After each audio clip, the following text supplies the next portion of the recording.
नमस्कार, मी अली दारूवाला. मी all India petrol dealer असोसिएशनचा राष्ट्रीय प्रवक्ता आहे. गेल्या काही दिवस पुण्यामध्ये जे पंपावरती मारामारीचा प्रकार वाढलेला आहे. पुण्यामध्ये भैरोबा नाला, पुलगेट आणि एरोडा परिसरात पेट्रोल पंपाचे कर्मचारींना बेदम मारहाण करण्यात आलेली आहे.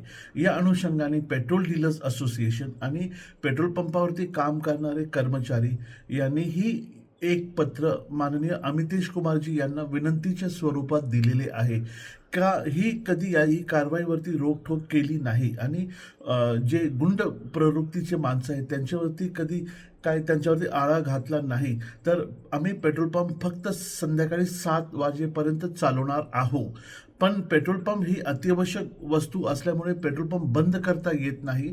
पण आम्ही अवश्य 7 वाजता नंतर पेट्रोल पंपावर एकही बूंद पेट्रोल विकणार नाही आणि संध्याकाळी 7 वाजता सगळे पेट्रोल पंप बंद करू. पण अमितेश कुमारजी हे खूप सक्षम अधिकारी आहे. आम्हाला अशी आशा आहे की अमितेश कुमारजी याच्यात काहीतरी तोडगा काढतील आणि पेट्रोल पंपावरचे कर्मचारी आणि आमचे मालकांना काहीतरी संरक्षण देण्यात त्यांना यश भेटल याची आम्हाला खात्री आहे.